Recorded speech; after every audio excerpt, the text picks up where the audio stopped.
зря наш округ называется Гагаринский, да, как Юрий Алексеевич первый раз полетел, соответственно, вокруг Земли сделал оборот, так, наверное, и Олег Женин первый раз сделал погост, который вот я в Якутске таких работ вообще не слышал никогда.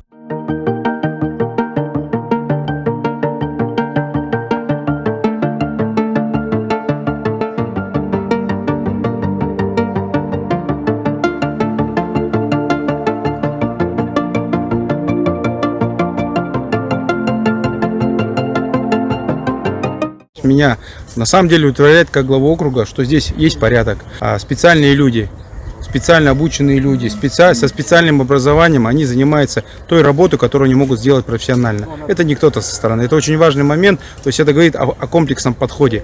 Подход не только к территории, не только к историческим коням, но и к самой работе профессиональной. То есть вот Екатерина Строгова, да, например, это, я знаю ее как руководителя музея города Якутска, тоже с профессиональным образованием, с профессиональным опытом. То есть это люди не рядовые, и очень к их работе отношусь уважительно, конечно. Ну и то, что здесь происходит, вы сами видите, мы идем к той хорошей памяти, которая должна быть с нами всегда.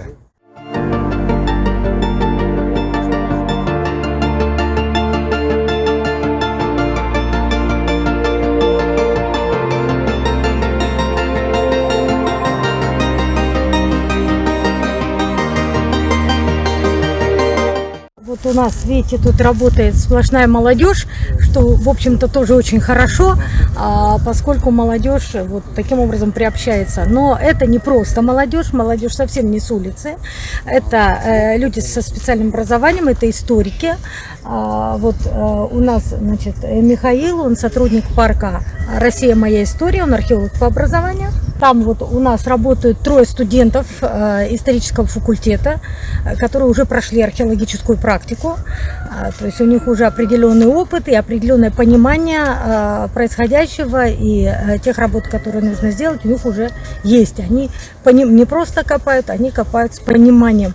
И вот будущий, я надеюсь, студент тоже исторического факультета, молодой реставратор, тоже работает, у которого тоже большой опыт археологических исследований. То есть тут случайных людей нет.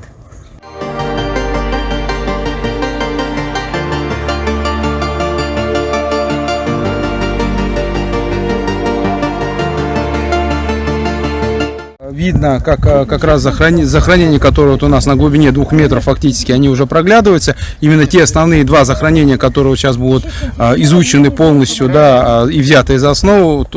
Мы как разговаривали с представителем музея, да, Строговой Екатериной. И, соответственно, ну, на мой взгляд, все идет по плану. Все работают четко, строго, то есть вот ни на шаг не отступают, ну, наверное, от всех нормативов, которые у нас имеются.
Та плита, которая лежала там, мы ее принесли, почистили, мы попытаемся все-таки прочитать надпись на этой плите. Да, здесь очень много строчек написано. Да, много слов, мы попытаемся. Изображения они достаточно видны достаточно хорошо. Тут в углах вот, ангелы у нас есть, вот они, ангелочки. Вот это у нас небеса, вот этот вот арочный такой орнамент.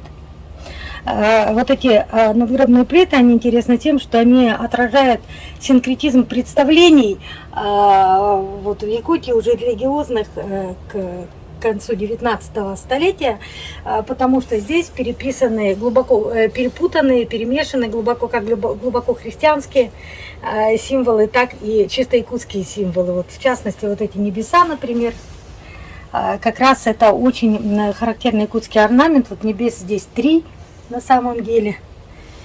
Вот. А это в серединке, это как раз глубоко христианское, якорь, который имеет как смысл крепости в вере, так и смысл последнего пристанища, ну и много чего на самом деле. На некоторых плитах даже встречается такой вариант, что креста нет, а есть якорь. То есть это настолько значимый символ для христианства, что он может вполне заменить собой крест. А вот это вот репка. Многие, да, вот ребята у нас тоже репка. Вот эта вот репка на самом деле это тоже очень такой серьезный символ, это пламенеющее сердце. Ну, мастера были разные, вот если посмотреть массу погребений, то можно, камней вот таких, то можно увидеть и действительно вот прям полноценное изображение пылающего сердца. Можно увидеть много таких, можно увидеть похожие на лопату. Ну, кто как умел, кто как смог, да, делать, кто как смог, тот так и ну, здесь сделал. очень много, смотрю, все-таки вот надписи вот, буквально видимо, сколько, очень, ну, наверное, порядка 20 строчек. Видимо, очень подробный текст. Обычно надпись, вот содержание этой надписи, оно строится из нескольких частей. В первую очередь это указание родовой принадлежности и сословной принадлежности погребенного. Это фамилия, отчество, дата рождения и дата смерти погребенного. Ну и, возможно, какая-то вот дополнительная информация, там, какие-то сведения, какие-то пожелания. Там.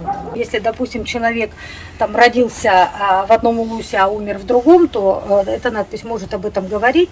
Вообще текст достаточно свободный. То есть вот обязательно это указание социальной принадлежности сословной, да, к какому роду, к какому сословию принадлежит. Если русский человек, это крестьянин, если это якут, то это и народец такого-то улуса, да, там, такого-то наследия может быть. Обязательно имя, фамилия и дата рождения и смерти, а дальше уже свободное творчество тех, кто заказывает вот эту надгробную плиту. Мы до этого раньше не видели, а вот когда стали поднимать эту надгробную плиту, мы увидели в торце вот такую вот грустную душевную надпись «Буду с тобой».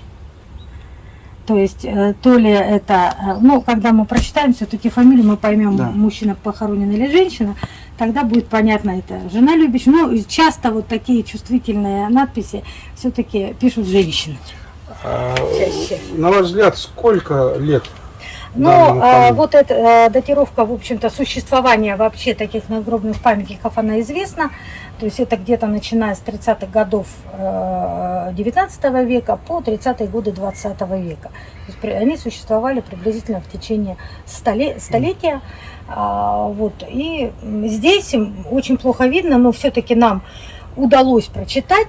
Эта плита была создана в 1850 году, 50 каком-то, то есть 1850 видно, а дальше вот идет трещина, уже последнюю цифру не видно. Ну да, то есть этой плите получается где-то поискать, да? Не получится, да? К сожалению, потому что здесь это кладбище, оно такое самостийное кладбище. Здесь никогда не было ни церкви, ни часовни, то есть никакой официальной фиксации этого кладбища не было. Вот на что, собственно, и даже вот архивные документы у нас нам сотрудники архива предоставили, что даже вот деятели церкви, они жалуются на вот такое явление, что безобразие какое, вот они, местные жители, они не везут хоронить на церковное кладбище, а хоронят, как Бог на душу положит. Но на самом деле вот такое образование кладбища близко к поселению, да, то есть вот родственники тех, кто погребен здесь на этом кладбище, они живут вот в соседнем переулке до сих пор. Вот это имеет очень глубокие традиционные корни. Когда мы ее убирали, мы обнаружили, что вот здесь внутри выдолблено, вот по всей длине, вот так вот, выдолблена вот такая вот выемка. Выемка, да. Во-первых, она очень хорошо, плотно сидела на том холмике, который под ней образовался. Вот. А во-вторых, ну, видимо, все-таки до определенной степени облегчает, потому что тяжелая, Да, конечно, это же камень фактически. выдолбленная. К сожалению, вот имел место вандализм такой в 90-е годы, когда кто-то взял и вывез, ну, скорее всего, под строительство дома своего.